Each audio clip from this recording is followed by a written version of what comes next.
clube mais endividado do Brasil para a potência financeira. Vamos falar, né, um assunto muito importante, né?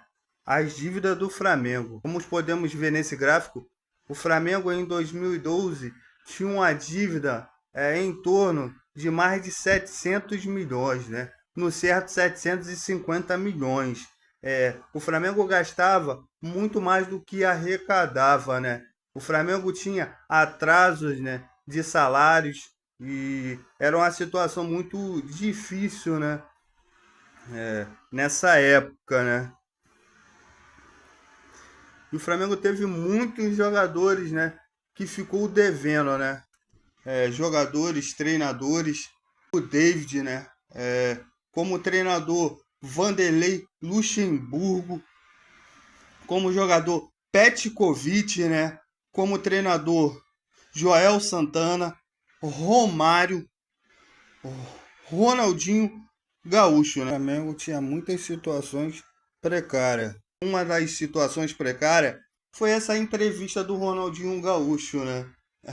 Aonde o Ronaldinho Gaúcho dá uma entrevista numa cadeira de plástico, praticamente uma cadeira de bar, né?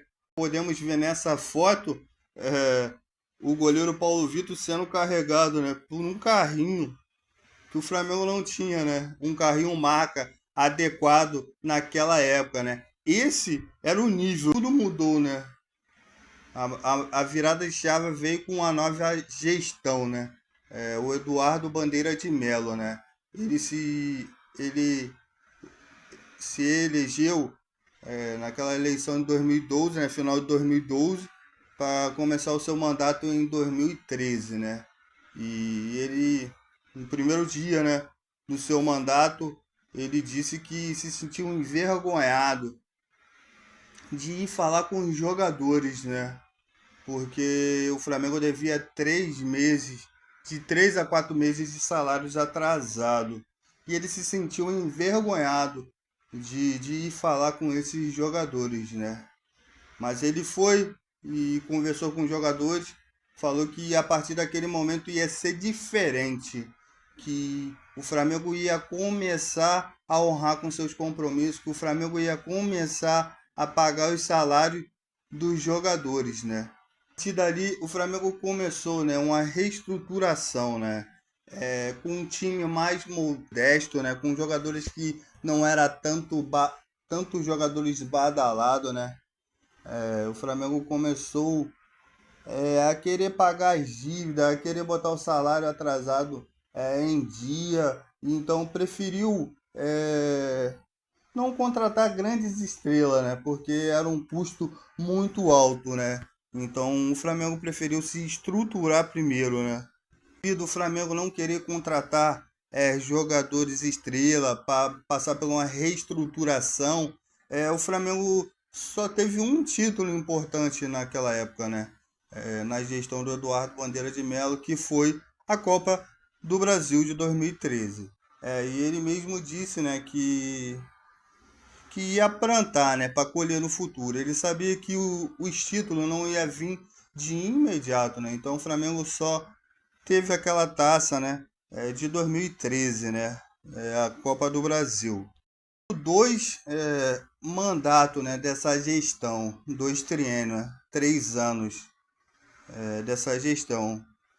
E ele se deparou com muitas situações precárias, né, esse presidente. E uma das situações precárias era o centro de treinamento do Flamengo, né, que era muito precário, não tinha conforto para os jogadores, né, e era uma situação muito precária. E uma das promessas do Eduardo Bandeira de Melo, né, foi que o centro de treinamento do Flamengo ia ser um dos mais modernos do Brasil ou até mesmo de muitos clubes da Europa, né? E como vocês podem ver, né, nessas fotos, né, a situação precária do centro de treinamento do Flamengo, que não tinha conforto. O Flamengo teve que passar também por essa reestruturação. E a promessa foi cumprida, né? Como podemos ver, né? O centro de treinamento do Flamengo hoje, né? Mais conforto para os jogadores, né? A academia é mais conforto, o vestiário, né, é mais conforto, a sala de imprensa é mais conforto, a hidromassagem é mais conforto, então, né, com a promessa, né? Vamos ver algumas imagens, né, dessa mudança do centro de treinamento do Flamengo, né? Ficou muito mais bonito. A hidromassagem, coisa de. O vestiário do Flamengo foi mais conforto. A sala de imprensa, olha que diferença da sala de imprensa. Olha a área para almoçar, que diferença.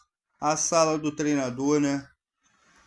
Até salas de jogos tem, né? Há anos atrás, né? Ficou muito bonito esse. Ficou lindo demais esse centro de treinamento, né? E muitos jogadores disseram que o Flamengo está à frente de muitos clubes da Europa, né? Muito moderno, né? O centro de treinamento. E muitos jogadores começaram a passar a querer, né? A querer jogar no Flamengo. Muitos jogadores começaram a querer jogar no Flamengo, né? A querer vir. Há anos atrás, muitos jogadores não queriam vir jogar no Flamengo. Hoje, muitos jogadores querem jogar no Flamengo, né? Muitas estrelas. Começando com o Diego, né? O Flamengo contratou o Diego. Trouxemos o Diego Alves. Trouxemos o Everton Ribeiro, né? Trouxemos o treinador Jorge Jesus. O Bruno Henrique, né? Trouxemos o Gabigol. O Rafinha, né? O Rafinha que jogava no Bayern de Munique. Começamos a tirar jogadores de grandes equipes da Europa, né? Tiramos o Felipe Luiz, né? Também da Europa, né? Um grande jogador. Contratamos o Pedro, né? Um excelente atacante. Arrascaeta, né? Esse a nação ama. É um ídolo, né? Joga demais. Hoje é o nosso camisa 10. Vamos a trazer jogadores da Europa, né? E um dos jogadores que trouxemos da Europa foi o Jorginho, né? O Jorginho que estava no Arsenal, o Jorginho que foi campeão da Euro, que disputou Copa do Mundo, que foi campeão da Eurocopa, que foi campeão da Liga dos Campeões, né? Foi campeão do Mundial, né? Um outro jogador que nós trouxemos também da Europa foi o Saúl, que jogava no Atlético de Madrid, né? Jogou em grandes clubes da Europa, né? Outro jogador também que trouxemos da Europa, o Samuel Lino, né? Um jogador jovem, um jogador muito novo que ainda tinha muito mercado na Europa, né? O Flamengo trouxe esse jogador, né? O nível do Flamengo hoje em questão de contratação, né? Para você ver, tá muito elevado. Estamos trazendo jogadores da Europa. Muitos jogadores estão querendo vir jogar no Flamengo, né? Por causa dessa reestruturação. Hoje o Flamengo é exemplo, né? A ser seguido, né? No futebol brasileiro ou até mesmo na Europa, né? É um exemplo a ser seguido. E hoje estamos colhendo esse fruto, né, que o Eduardo Bandeira de Melo falou naquela época, né? Começamos no ano de 2019, né, campeão da Libertadores, campeão do Brasileiro, né? Em 2022 fomos campeão da Copa do Brasil, fomos campeão da Libertadores, né? Fomos campeões da Copa do Brasil, né? E nesse ano, né, de 2025, somos atuais campeões da Libertadores e do Brasileirão, né? Estamos realmente colhendo o que foi plantado lá atrás, né? A reestruturação que o Eduardo Bandeira de Melo falou que a gente ia colher muitos títulos no futuro e estamos colhendo, né?